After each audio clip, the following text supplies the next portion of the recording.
안녕하세요. 오늘도 사연살롱을 찾아주셔서 감사합니다. 저는 40대 중반의 워킹맘입니다. 학교 선배인 남편과 대학 시절부터 사귀다 결혼까지 하게 됐어요.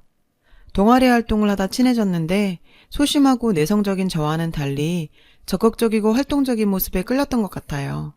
게다가 키도 크고 잘생겨서 외모도 멋진 데다가 목소리까지 좋았거든요. 자신과 정반대의 성향을 가진 이성에게 끌린다는데 제가 딱 그런 케이스였어요. 워낙 인기가 많아서 가끔 여자 문제로 속을 썩이곤 했었지만 결국은 못 헤어지겠더라고요. 얼마나 푹 빠졌었는지 대학 졸업하자마자 바로 결혼을 해버렸어요. 하루라도 더 빨리 같이 있고 싶어서 견딜 수가 없었거든요. 이제 와서 생각하면 왜 그렇게 빨리 결정했나. 후회스럽지만 그땐 정말 그 정도로 남편을 사랑했었어요. 결혼해서도 어딜 가도 눈에 띄고 여자들이 먼저 관심을 보여 본인도 피곤해할 정도였죠. 애까지 낳고 살다 보니 저도 그런 거엔 조금씩 무뎌지더라고요. 또 그만큼 남편에 대한 신뢰가 깊었기에 그럴 수 있었던 것 같아요. 그런데 그런 건 세 발의 피라고 느낄 정도로 더 큰 문제가 있었습니다. 바로 시어머니의 이해할 수 없는 이상한 행동들이었어요. 결혼하기 전에 몇 번 만나뵌 시어머니는 그냥 무난한 분이셨어요. 오히려 처음엔 굉장히 교양 있고 차분하고 좋은 분이라고 느꼈거든요.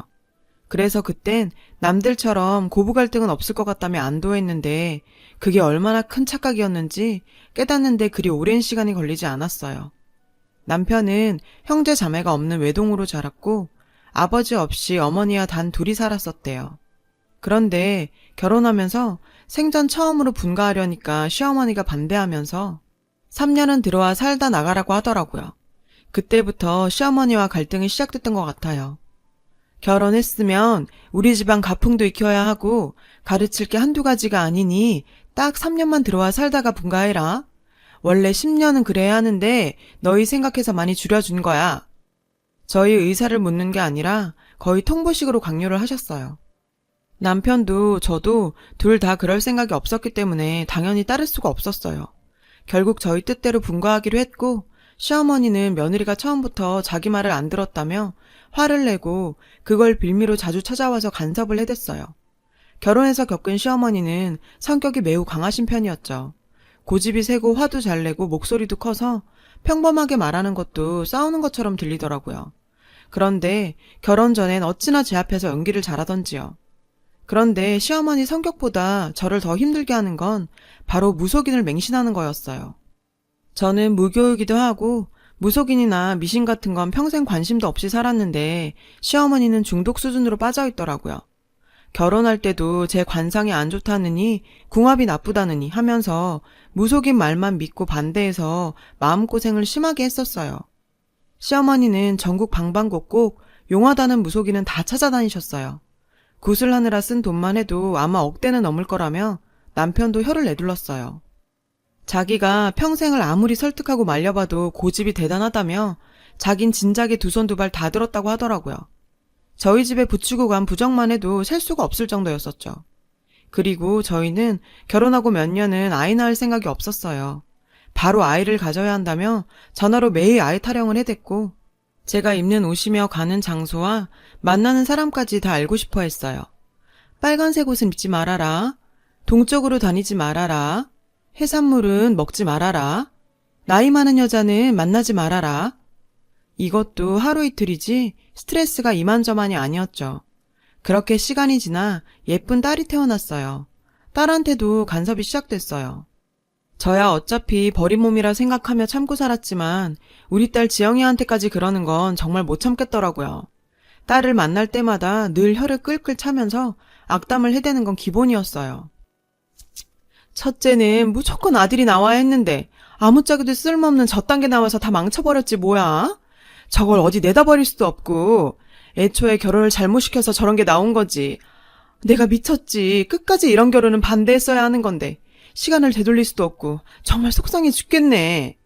저한텐 세상 둘도 없이 제 목숨과도 같은 딸인데 시어머니는 항상 천덕꾸러기처럼 대했어요. 딸한테만은 제발 그러지 말라고 해도 눈 하나 깜빡하지 않더라고요. 남편도 결국은 자기 엄마 편만 들었어요. 우리 엄마 저러시는 거 어디 하루 이틀이야? 나도 평생 말려봤지만 아무 소용 없었어. 그러니까 당신도 그냥 그러려니 하고 넘겨. 괜한 신경 써서 사서 고생하지 말고. 이게 말인지 막걸리인지 어머님 아들이긴 하지만 남편의 지영이 아빠라는 게 어쩜 이렇게 무책임하고 무심한지 모르겠더라고요. 울면서 지낸 밤들이 셀 수 없을 정도였어요. 저는 어느 순간 마음을 고쳐먹기로 했어요. 시어머니를 바꿀 수 없으면 저라도 노력해보기로요. 딸이 시어머니와 안 부딪히도록 최대한 신경 썼어요. 딸도 할머니 만나는 걸 극도로 싫어해서 잘 놀다가도 할머니만 보면 몸서리를 칠 정도였거든요. 그 어린 게 눈치를 보면서 제 뒤로 와서 숨더라고요. 엄마, 나 할머니 싫어. 우리 집에 안 왔으면 좋겠어. 정말 가슴이 찢어지게 아팠어요. 커가면서 더 심해졌으면 심해졌지 덜 하지는 않았죠. 걔집에 학원 보내지 마라. 공부 많이 시켜서 좋을 거 하나 없다. 좋은 거 입히고 먹이지도 마. 딸은 남 주면 그만이고 아무 부질없는 짓이다. 자기는 딸 아닌가요? 정말 말도 안 되는 궤변을 늘어놓는데 어느 날은 정신병원에 넣어버리고 싶을 정도였죠. 다른 집 손자 손녀들은 얼마나 예쁨 받고 귀한 대접을 받는데 우리 딸은 왜 이런 천대를 받아야 하나. 정말 가슴속에 응어리가 바위보다 더 크게 생겨버린 것 같아 늘 답답했어요. 남편이 아프다거나 다친다거나 일이 잘 안 풀려도 어김없이 저한테 화살이 돌아왔어요. 거봐라. 이게 다 네가 덕이 없어서 그런 거지. 멀쩡한 애가 왜 다쳤겠어. 다 너 때문에 이렇게 된 거야. 너도 신령님께 빌고 내 말 좀 들으래도. 사람 말을 귓등으로도 안 들으니 이 꼬라진 거야. 네가 내 아들 앞길 다 망치고 있는 거라고. 평소에 자기가 다니는 법당이나 점집에 안 따라 나섰더니 꼭 이런 식으로 말도 안 되는 원망을 쏟아냈어요. 남편이라도 제 마음을 알아주면 좋겠지만 일만으로도 머리 아프다며 이젠 아예 말도 못 꺼내게 했죠. 알고 보니 몰래 여자도 만나고 다니더라고요. 심증도 있고 물증도 있었지만 우리 딸 성인 될 때까지만, 아니 결혼시킬 때까지만 버티자 하는 생각을 하고 참았어요. 결정적일 때 터뜨리려고 증거는 잘 모아두었고요. 시어머니 일만으로도 버티기 힘든데 남편 일까지 신경 쓰려니 이렇게 버티는 제가 미치거나 자살하거나 극단적인 생각까지 할 것 같아서 너무 두렵기도 했어요. 그땐 어떻게든지 참고 견뎌서 딸한테만은 상처 주지 말자는 생각만 했었던 것 같아요. 좀 더 빨리 그 지옥에서 벗어났어야 했는데 그땐 버티는 게 최선이라 생각했네요. 어느 날 시어머니는 또 말도 안 되는 일을 벌이기 시작했어요. 무속인이 아들 셋을 더 낳아야 잘 풀린다고 아들을 셋이나 더 낳아야 한다고 하더라고요. 남편 놈은 바람피고 밖으로만 돌면서 집안일엔 관심도 없는데 시어머니란 사람은 그것도 모르고 아들을 셋이나 낳으라고 하니 정말 기가 막혔어요. 어디서 출처도 없는 이상한 걸 먹으라고 하고 안방에 부적을 덕지덕지 붙이고 이불이랑 베개 안에도 부적을 집어넣었어요. 가구며 살림살이에도 손대고 자기 집안인 양 다 헤집어 놓기도 했어요. 시어머니라고 해서 이럴 권리가 있는 건지 정말 해도 너무하더라고요. 더 이상 못 참겠다 싶어서 따져 물었어요. 어머님, 저희는 지영이 하나로 좋게요. 더 이상 아이 낳을 생각 없다고요. 아범도 같은 생각이에요. 그러니까 더 이상 이렇게 막무가내로 강요하지 마세요. 불쑥 연락도 없이 찾아오지도 마시고요. 뭐라고? 네가 기어코 우리 집안 대를 끊을 셈이야? 그깟 계집애 하나 낳은 주제에 뭐가 어째? 다시 애를 안 낳아? 맨날 우리 아들이 벌어다 준 돈이나 써대면서 편하게 사는 년이 할 줄 아는 게 뭐야? 아들도 하나 떡하니 못 낳고 괘씸한 년, 이 배은망덕한 년! 욕 듣는 거야 신혼 초부터 일상 다반사였기 때문에 놀라울 것도 없었어요. 그런데 아들을 낳으려면 우리 딸을 남자같이 꾸며야 한다고까지 하는 데는 두 손 두 발 다 들겠더라고요. 이번엔 무속인이 딸 이름을 남자처럼 바꾸고 머리도 짧게 자르고 옷도 남자애처럼 입혀야 아들이 들어선다고 했대요. 지영이란 이름도 자기가 무속인한테 가서 큰돈 주고 받아온 건데 또 이름을 바꾸라고 하다니 정말 무슨 속셈인지 모르겠더라고요. 지영이란 이름이 문제라더라. 경남이로 바꾸면 바로 아들도 들어서고 지영이도 잘 되고 애비 일도 술술 풀린대. 머리도 짧게 깎고 옷도 치마는 절대로 입히지 말래. 좋을 거 없으니 하지 마. 정말 누가 들어도 유치하고 말도 안 되는 얘기를 심각하게 하고 있는데 이 정도면 병도 심한 중증이 아닐까 싶더라고요. 왜 이렇게까지 무속인 말에 맹신하면서 빠져 사는지 안타까워 미치는 줄 알았어요. 갈 때마다 돈은 또 얼마씩이나 내고 다니는 건지 모르긴 몰라도 돌아가신 시아버지가 물려주고 가신 걸 다 쓰고 빚까지 낸 것 같았어요. 어머님, 제발 정신 좀 차리시고 말도 안 되는 소리는 더 이상 하지 마세요. 어쩌려고 이러세요. 하니 웬일인지 그 정도만 하고 갔어요. 오히려 더 신경이 쓰이더라고요. 그러던 어느 날이었어요. 주말이라 모처럼 온 식구가 다 집에 있었는데 시어머니가 또 들이닥쳤어요. 기니 할 말이 있다며 저희 딸까지 다 모여 앉아보라면서 하는 말이 자꾸 애가 안 들어서서 알아봤더니 지영이를 멀리 보내야 한다더라. 그래야 너희 사이가 좋아지고 바로 아들이 들어설 수 있대. 이번엔 아들로만 새 쌍둥이가 들어설 수 있다더라. 이 얼마나 좋은 기회야? 그러니까 제발 내 말 듣고 지영이 강릉으로 보내자. 강릉에 남편 쪽 먼 친척이 살고 있었거든요. 평소에 왕래도 안 하고 소식도 주고받지 않았는데 지영이를 보내라니. 제대로 노망이 나지 않고서야 어떻게 그런 말을 할 수가 있을까요? 저는 당연히 강하게 거부했어요. 자꾸 왜 이러세요? 왜 자꾸 이런 이상한 데 다니셔서 말같지도 않은 소리를 전하세요?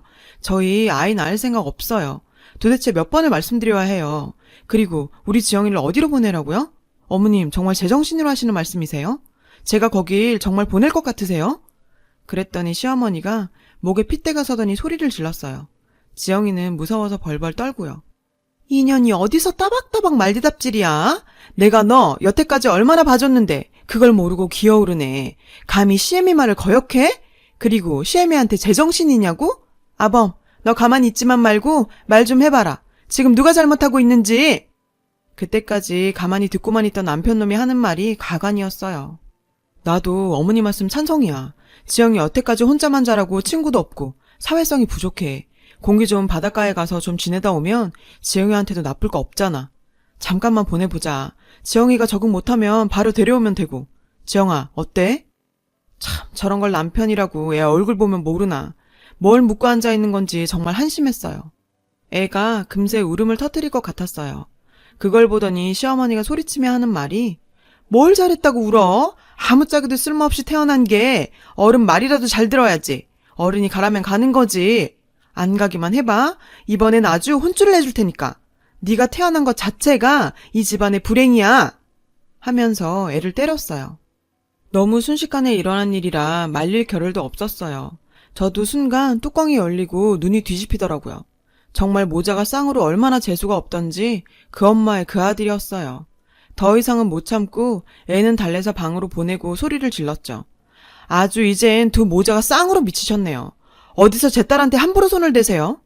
제 눈에 흙이 들어와도 아니 제가 죽어도 절대 안 보냅니다. 그리고 이딴 거 앞으로 다신 갖고 올 생각도 마세요. 온 집안에 붙인 부적을 시어머니 보는 앞에서 다 뜯고 갈기갈기 찢어서 뿌렸어요. 시어머니는 거의 혼절하기 일보 직전이었죠. 남편이 갑자기 자기 엄마 얼굴을 보더니 무슨 짓이냐며 저를 때리려는 거예요. 어디 결혼한 놈이 여자나 만나고 다니는 주제에 손찌검까지 하려고? 너 그러고 다니는 거 모를 줄 알았니? 진작에 알고 있었는데 우리 지영이 때문에 참은 거야, 이 불결하고 더러운 놈아. 그러니까 움찔을 하더니 놀라더라고요. 그 다음에 시어머니 반응이 정말 대박이었는데 아들, 너 여자 있어? 어떤 여자야? 혹시 애 가졌니? 사진 있으면 엄마한테 얼굴 좀 보여줘봐. 몇 년생이야? 이건 생각도 못했는데 그쪽에서 아들 새 쌍둥이 얻는 건지도 모르겠다.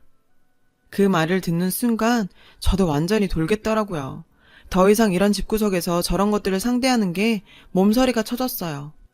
그나마 아주 조금이라도 남아있던 정까지도 완전히 떨어지더라고요. 난 여기서 빠져줄 테니 당신 미친 짓 받아주는 여자 만나 백년해로 하세요. 온 집안을 부적으로 도배를 하든 아들 새 쌍둥이를 낳든 싸지르든 당신들끼리 알아서 하라고. 이 쌍으로 사이코의 재수없는 인간들아. 저랑 살면서 처음 있는 일이니 둘 다 아무 말을 못하고 입만 벌리고 서 있었어요. 긴 말 할 거 없이 깔끔하게 지영이 양육권 갖는 조건으로 이혼하기로 했어요. 재산이 있는 것도 아니고 위자료니 양육비니 그쪽이랑은 1원 한 푼도 1분 1초도 더 이상 엮이고 싶지 않았거든요. 진작에 이러고 나올 걸 괜히 딸한테 못 볼 것만 보이고 제 자신에 대한 후회와 원망도 컸어요. 이를 악물었지만 여자 혼자 몸에 딸 하나 키우기가 쉬운 일은 아니더군요. 이렇다 할 경력도 없었고 대학 졸업하자마자 결혼해서 사회생활이라고는 거의 제로였거든요. 결혼하고도 지영이만 키우고 계속 전업으로만 살아왔기 때문에 현실은 정말 가혹했어요. 그래도 난 엄마니까 강해지고 독해질 수밖에 없었죠. 몸은 힘들어도 마음은 그렇게 편할 수가 없었어요. 지영이도 저를 다 이해해주고 잘 따라줬어요. 얼마나 예쁘고 공부도 열심히 했는지 얼마 전에 명문대도 입학했어요.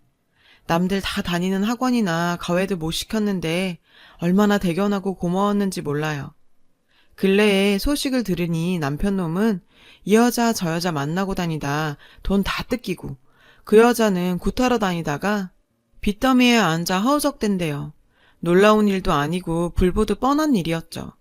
그런데 어떻게 알고 그 여자가 자꾸 연락을 해오는 거예요. 무속인이 저랑 합쳐야 아들이 잘 된다고 제발 돌아와 달래요. 자기 아들 상태 안 좋다며 이대로 두면 큰일 난다면서요.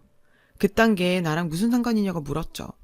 이번엔 손녀가 복덩이라며 잘 키워야 한다고 했대요. 어디서 들었는지 명문대 들어간 것도 알더라고요.